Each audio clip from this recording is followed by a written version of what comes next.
Bonjour tout le monde, je suis très content qu'on puisse se retrouver sur Un cœur pour connaître, afin que notre propre cœur puisse connaître toujours plus ce que nous sommes réellement. Parlons à notre cœur, nous verrons que le roi David dans les psaumes parle à son âme et parle à son cœur, nous le verrons. Nous voyons déjà par rapport à ce que nous avons vu les dernières fois, que nous sommes une flamme, nous sommes une bougie, nous sommes la bougie de l'Éternel. Vous imaginez un petit peu, nous sommes la bougie. Ok, nous avons des défauts. Ok, nous n'allons pas nous travailler sur nos défauts. C'est lui qui va travailler sur nos défauts. Et nous, on va se laisser travailler sur nos défauts par lui. C'est notre nourriture, comme c'est écrit que on ne vit pas simplement que du pain matériel, mais on se nourrit de la parole divine. Et de la même façon, regardez, lorsque tout d'un coup j'ai faim, eh ben, je prends de la nourriture et c'est la nourriture qui va faire son travail à l'intérieur de moi. Parce que dans la nourriture, il y a des énergies, parce qu'après, il y a la digestion, voilà, et qui me garde en bonne santé. Euh, c'est exactement la même chose. La nourriture divine va faire son travail à l'intérieur de moi. Si ce partage vous plaît, merci de faire connaître Un cœur pour connaître. Merci de le partager. Je reste disponible pour toute conférence si on veut m'inviter pour des enseignements, pour des séminaires, avec joie pour des week-ends. Donc, nous sommes la lumière. Nous sommes cette lumière pour le monde. Nous sommes cette lumière pour notre monde intérieur. Et ce qui est incroyable, parce que nous avons vu que c'est lui qui éclaire ma bougie. C'est lui qui va éclairer ma bougie. Or, le mot bougie, nous le revoyons en hébreu, parce que les traductions, ce que j'ai vu en français, ne traduisent pas par le mot bougie. C'est le livre des Proverbes. Dans le livre des Proverbes, le roi Salomon, celui qui a reçu une grande sagesse, comme on dit en hébreu, une chorma, une sagesse divine. Chapitre 20, verset 27. Chapitre 20, verset 27. Ner, la bougie, du yod, du hé, du vav et du hé. Vous imaginez un peu? La bougie, du yod, du vav et du hé. Donc le yod, le vav et le hé, il a une bougie. Il a une bougie, il a voulu avoir une bougie. Vous voyez? Avant, c'est lui qui éclaire ma bougie, mais lui aussi, il a une bougie. On va être en miroir. On a été fait à l'image et à la ressemblance. C'est normal. Donc si moi j'ai une bougie, alors lui aussi il a une bougie. C'est incroyable. Vous voyez, quand on reçoit la parole divine de cette façon-là, quand on se nourrit de cette façon-là de la parole divine, quand on ne se nourrit pas uniquement, j'allais dire religieusement de la parole divine, ou juste avoir des cours, voilà. Non, on la reçoit, on se nourrit. Ner, Yod, et Vav, He, c'est écrit. Donc le nerf du Yod, du He, du Vav et du He. Le nerf de l'être divin qui est totalement transcendant. Et quand ce qui s'exprime, il s'exprime de manière transcendante, il a une bougie. Et qui c'est sa bougie? Qui est sa bougie? C'est qui sa bougie? C'est ton âme. C'est mon âme. Ou c'est ton souffle et c'est mon souffle. C'est fou quand même, franchement, après tout ce qu'on a dit. C'est fou.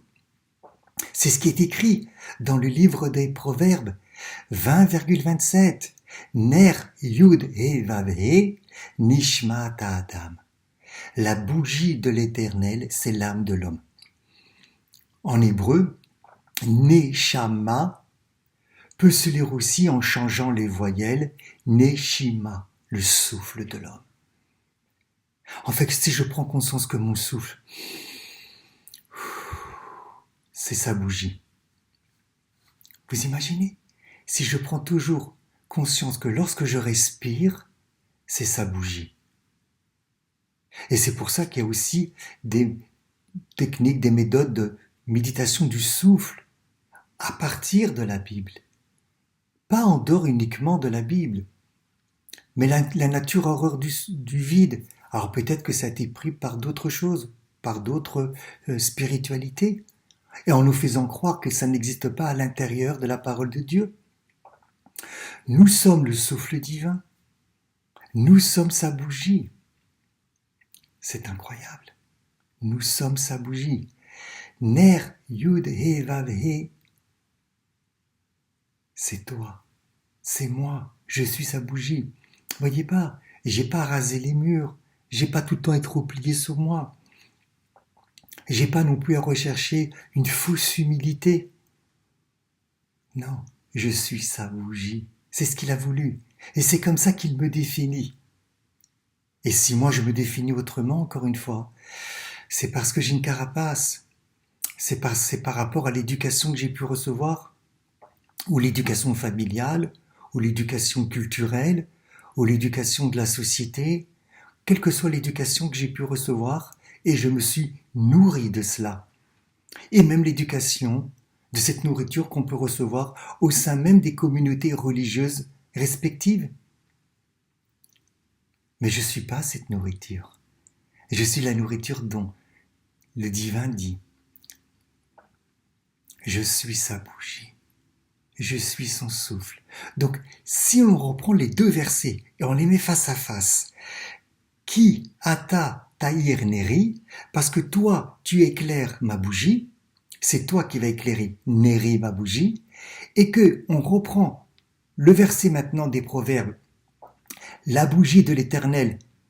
Donc en vérité, lorsque c'est écrit « C'est toi qui éclaires ma bougie » et que dans le livre des Proverbes c'est écrit que la bougie c'est la bougie de l'Éternel, et bien en fait lorsqu'il éclaire ma bougie, il s'éclaire lui-même. Ça veut dire que j'ai le yod, le hé, le vav et le hé à l'intérieur de moi.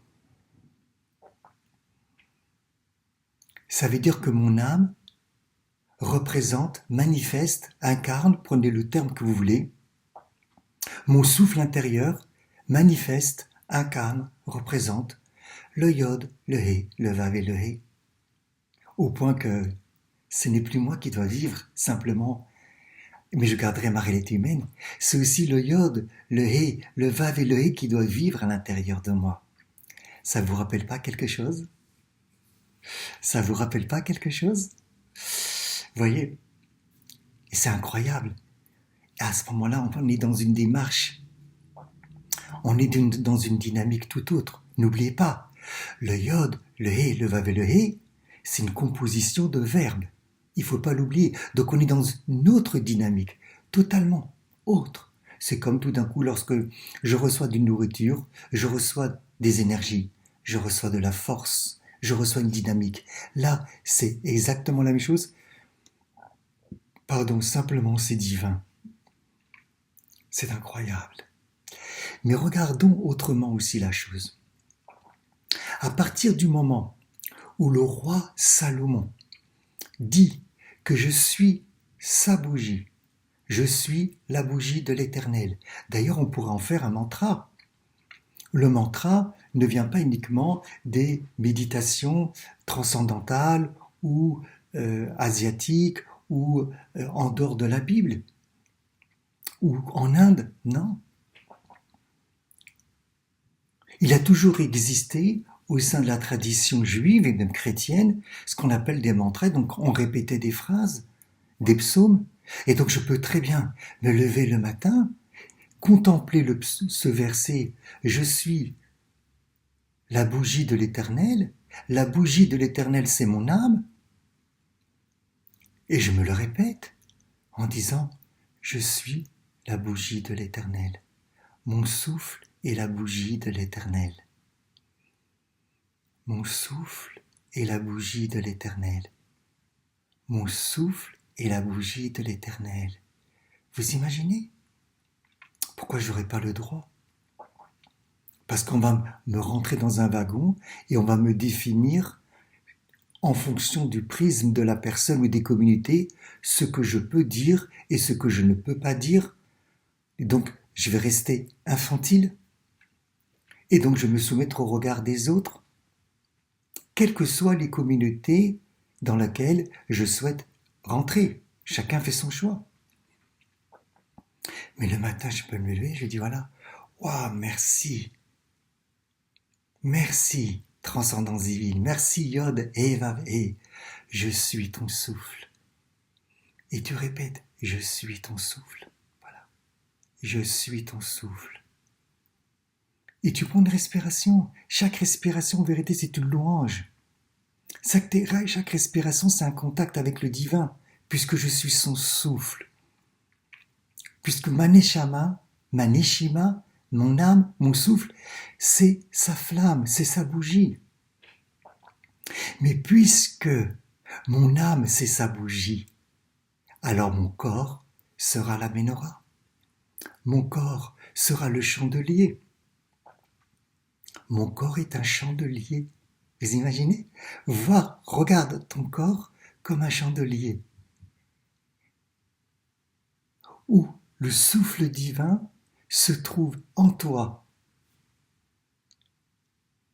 Et tu pourrais répéter que ton corps est un chandelier.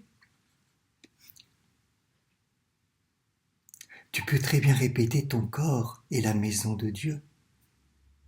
Mon corps est le lieu du divin. Mon corps est le lieu du roi HaKodesh, de l'Esprit Saint.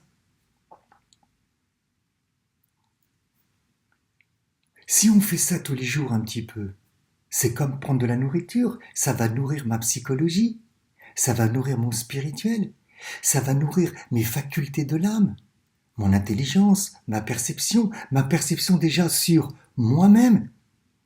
Ça va apporter une guérison, comme c'est écrit dans le psaume, dans un autre psaume, on le verra peut-être.